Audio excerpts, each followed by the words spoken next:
Welcome to Business Talk with me, Michael Avery. As you can hear, I'm battling a bout of hay fever, and it's great to have EY on board in this series where we've been focusing on how businesses can rebuild and position themselves for growth in the wake of the pandemic.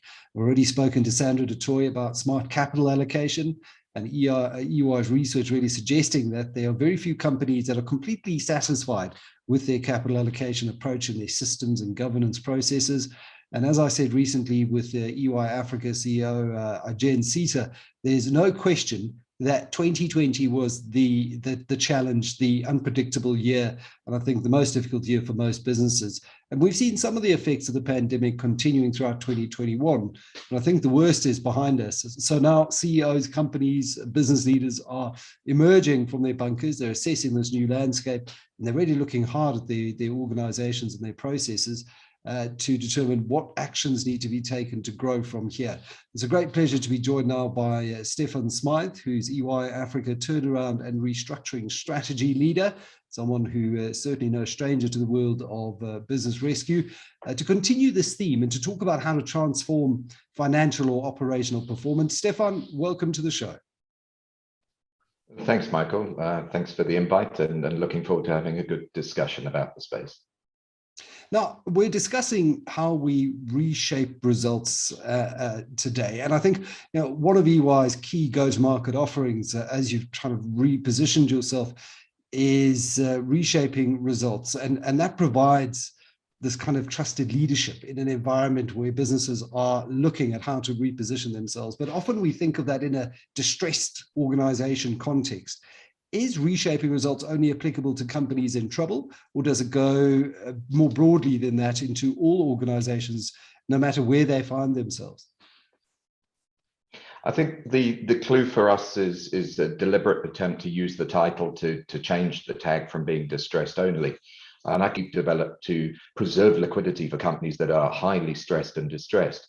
Those techniques can actually be used in something that we talk about as working capital optimization. And that really is about taking a good business to best in class. So there we're looking at typically people with intense working capital, like a manufacturing business, and seeing whether supply chain finance is a more subtle way of financing the business than an overdraft, and whether or not the supplier and the creditor terms have become out of sync. I think one of the interesting things I see a lot, Michael, is that notwithstanding the agreements that have been reached about payment terms for creditors and suppliers, often the finance team are faced with a huge amount of sort of integration of different systems, and therefore, depending what they're looking at, suppliers are getting paid potentially earlier than they need be, and clients are allowed to pay slower than they should be. And squeezing that is a really great way of unlocking some cash. And really talks to the point that cash could be better deployed on capital projects rather than sitting as a sort of lazy balance sheet. Just to pick up on that, is that a much easier conversation to have in an environment with key suppliers or key clients, with everyone being mindful of the precarious nature of this recovery and the fragility of the recovery?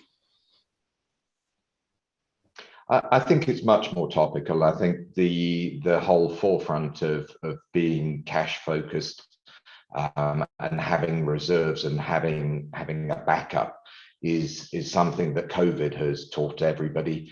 And we've all watched, particularly around global supply chains, as they've changed their shape, resulting from the pandemic. So I think with that spotlight on there, the conversation around unlocking that capital is an attractive one.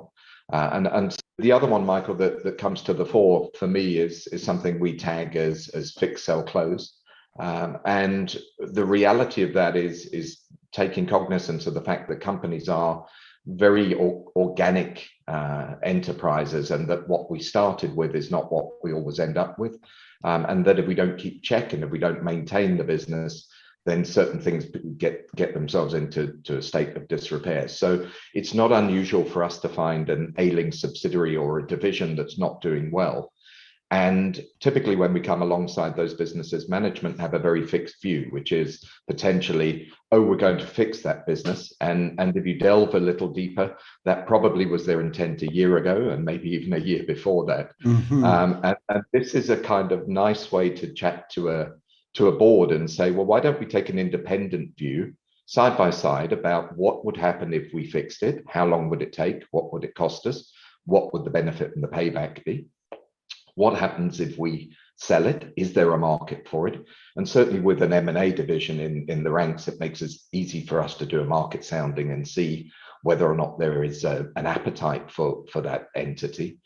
But also we look at it beyond the numbers and look at whether or not actually divesting that business may well empower a competitor to pick that business up. And we unwittingly create ourselves a stronger competitor. So I think closing a business is really part of the process where you can stem the losses, and that capital can be better applied to the rest of the business where it can actually be something that just doesn't seem to come up for air. And mentioning M&A, it's often said that that's the most difficult decision in deciding not when to pull the trigger on an acquisition, but when to actually, because there's sunk cost and all of that fallacy that goes with it, when to actually say, right, we've thrown enough money, good money after bad here, and it is time to actually, as you say, fix, sell, close. Is that just a catchy strapline or just an analytic solution? Or how have you actually thought about this whole fix, sell, close, come to market strategy? Yeah, I think it's certainly something that we use to catch people's attention in terms of, so what is that? But I think once you're beyond that, you're into a discussion where this isn't typically something that a company could or would do for itself. There are elements of it you could do for yourself, but the beauty of doing it independently is we're dispassionate as to which of the ones pops up with the best rating and the best outcomes. And so from a board perspective, it's a very independent piece that lets them form an intelligent decision about a situation that's probably lasted for too long. I was looking just back at, actually, we did a CEO global survey in 2020, and some 72% of CEOs said that they felt they had held on to assets too long when they should have divested them sooner. And for me, that's quite telling in the sense that maybe it meant that when they say they should have divested sooner, is they may still be stuck with those assets because they missed the opportunity to divest, or worse still, they still have them and they're still costing, and that's capital that is just effectively washed away from other better causes in the business. So I think we're hearing it from our clients as well, that this is with reflection, and there's a lot of reflection now for obvious reasons. This is something that people need to get better at. Yeah, absolutely. You can't afford to have entities sucking cash and taking away from value creation or capex that would be better spent in other parts of the business, especially now when there are opportunities, through any crisis. On the other side, you've seen that creative destruction that creates market opportunities for agile businesses with cash to deploy. What pillars or actions, from your vantage point, develop more resilient businesses? Because I'm sure that's what CEOs and boards must be seized with at the moment, is to ensure that they're shoring up their resilience for the next crisis. Yeah, we're spending an awful lot of time talking about the approach really to take stock of your business, both now and in terms of what to expect on the other side. So I think for me, it starts at the front really, which is talking about the safety and the welfare of our people. It's very much something that's paramount in certainly our thinking about our own firm. And it's certainly every conversation that I'm having with clients is really talking about what to do to make sure that people feel better, feel capable of working in uncertain circumstances. And I think there seems to be a very large focus on remote working, but we forget that a large part of the economy is manufacturing and agriculture, and remote working in that context may apply to certainly some central staff, but for the rest of people, it's really about welfare and safety in terms of their day-to-day work. So I think we need to remind ourselves that that's the nature of the mix of businesses that we're dealing with, and it means different things to different people. And certainly the other one, I think for me, Michael, is massive, which is communication with stakeholders. I think we talk about it a lot. It's a very obvious point. But I think from my perspective, certainly the amount of time when I'm in a distressed situation, that communication becomes hyper paramount, really. And what I mean by that is that there's a need for a consistent message, but the language is very different. So when we're talking to the bank about the situation, I think there's a different set of principles. There's a credit expectation from them about what may or may not happen. There's a cost of capital discussion. When we're talking with unions and employees, it's a very different conversation, but both of them need to reference where the business is today, the necessary steps it needs to take, and where it aims to be in the future. And so again, it's very much part of getting the consistency, but actually getting each stakeholder bought into what's needed and using their language to win them over into the situation. And for me, that really leads to the next part, which is really, there's not much point preserving a business or stabilizing it if you don't know what to do at the other side of that. So to be strategic in a restructuring is not often talked about, but if you're going to reset the course for the business for the next 5 to 10 years, knowing what we know now and expecting the unexpected, I think strategies are paramount. So I think we often think that strategies are the boom times when we're really talking about expansion, but very much in the down market, I think being strategic is pivotal. So if we come back to the point I made to you about supply chains, for example, just the fact that global supply chains have changed during the COVID period doesn't mean that there was anything wrong with those globally integrated supply chains. We put them there for good reason. It's just that COVID meant that they weren't able to operate correctly. And it doesn't mean that they don't need to come back and go back to where they were before, just because we've seen the need for change in the interim. And the final piece for me, I guess, really is about building in resilience. Certainly in any other business that I've run in the past, I think a paramount part of the business was to make sure that if I had been the person that had developed and created the business, that it must survive beyond me, and that the DNA of the business was of its own making and could survive a shot in terms of management departures, changes in suppliers and customers. And getting that resilience going now is really important for me, because I think COVID's tending for me to make us think we're waiting for almost a defined point at which we're beyond COVID. And at that stage, we will then think about what to do, where to go. And that's at a personal level, and it's also true at a business level. I think what we should be saying, don't wait for the green shoots. Let's think about what our resilient business of the future is going to be now, and start putting that work in, because it takes time and it takes capital, and we're plotting a path. So those are the 4 tenets I tend to focus on with my clients. And interesting you mentioned that, because Stefan, the businesses that I've interviewed, excuse me, over the last 18 months, the ones that have been really successful were the ones that very early on internalized the shock. They sat down, listening to the president saying, I'm locking the country down for 3 weeks 18 months ago, and what that eventually became. And they realized very quickly that this is now my new operating normal. And so I've got to start planning as if this is going to carry on over an indefinite period of time, rather than wait for that end point. So I think it's a very important point you raised there. If you look for common threads, commonalities that you see in almost every financially distressed business, are there some golden threads that run through them, the sort of mistakes that are repeated through the various failed businesses? Because it's always good to try and learn from those mistakes and not have to pay the school fees yourself. Yeah, it's a very relevant point. I think there's a temptation to give you a whole litany of these things. So I'm just trying to distill and think the best way of giving you a couple that might sort of come to life a little bit more. And certainly one of the ones I see all of the time is a breakdown in communication and collaboration. And what I mean by that is it becomes systemic across the whole of the business.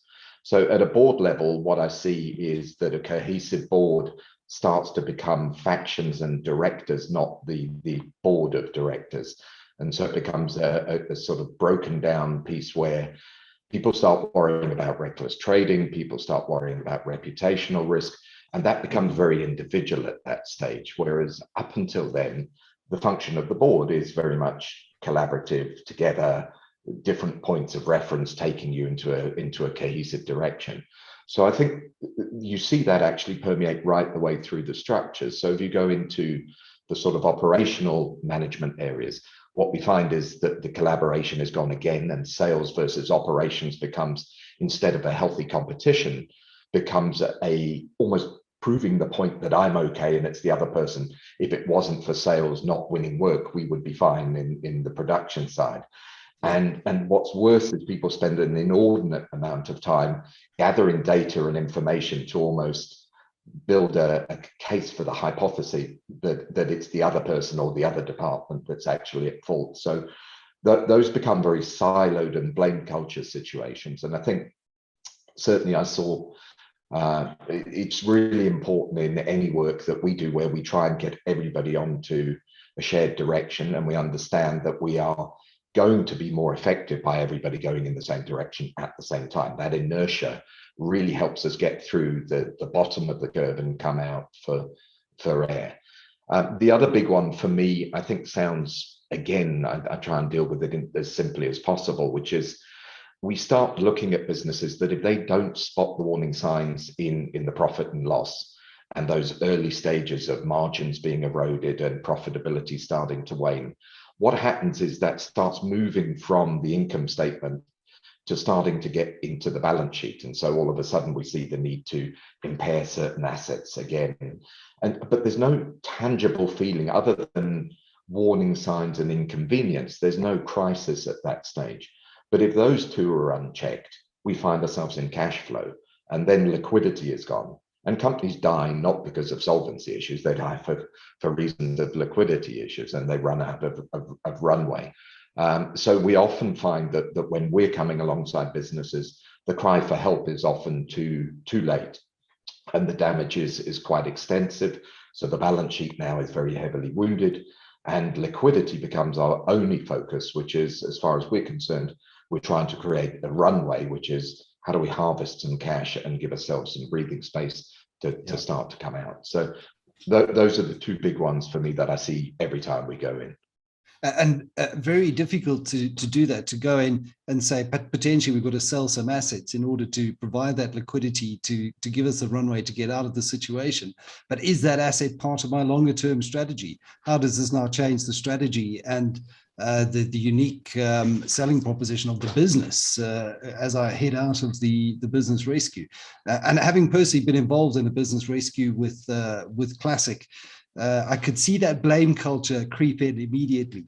And you mentioned how that happens. A board go from a cohesive unit to all of a sudden, no, it was that person who actually led us in this direction, and that's why we're sitting here today. And little factions form. Very difficult to manage all of that. What is your message to boards and directors on what they should be doing at times of uncertainty or financial distress? And I know you stressed communication has got to be a big one, but it's a lot easier said than done to bring people together at a time when everyone's worried about their jobs and reputations. What's your advice?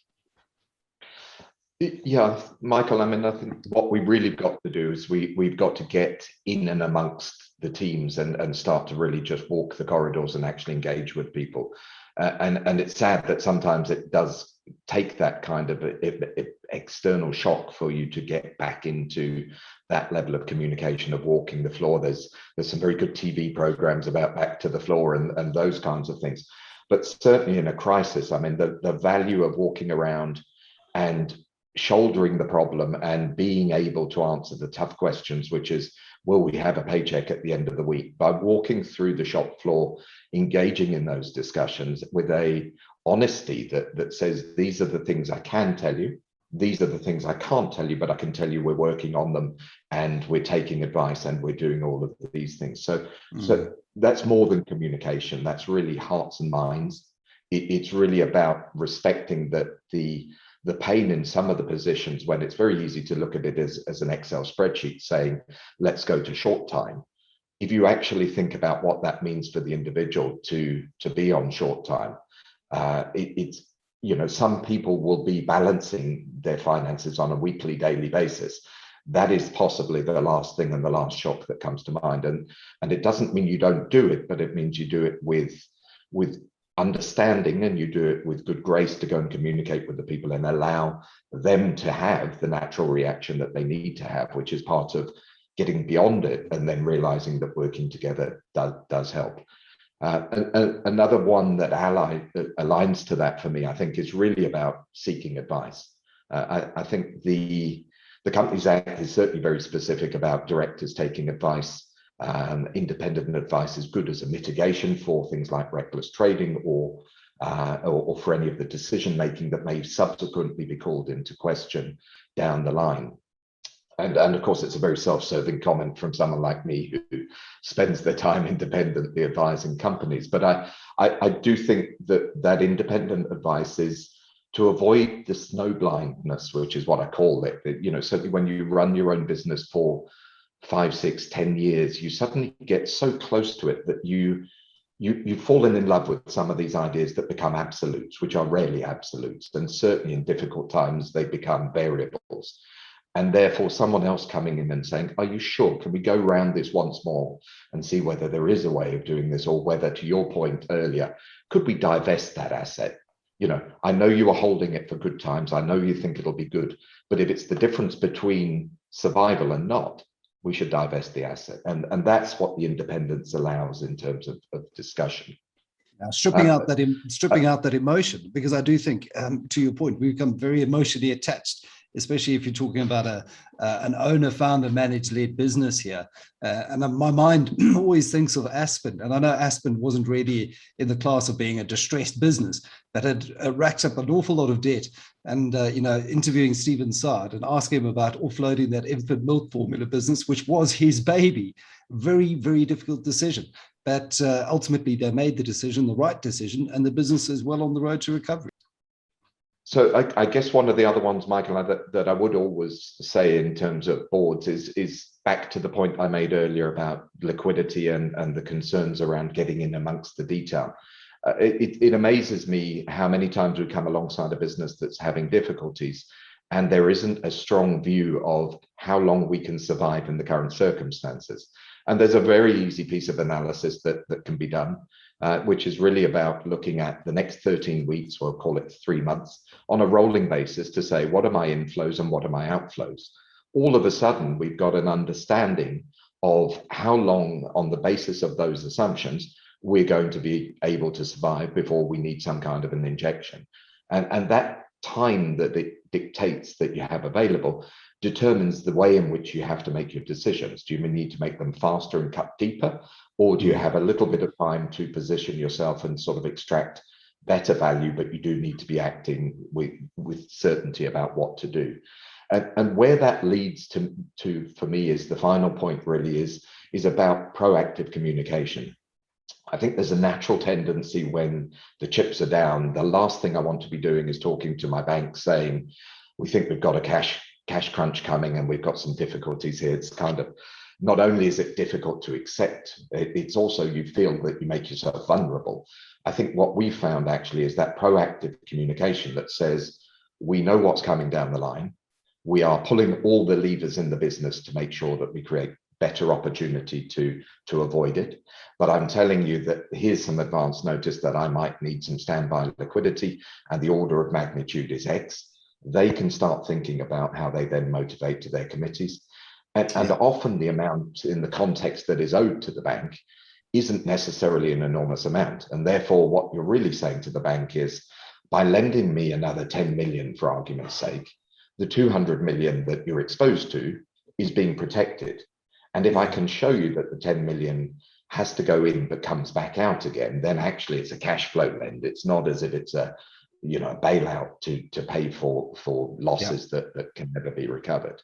So that communication for me is about bailing everybody into the company's circumstances.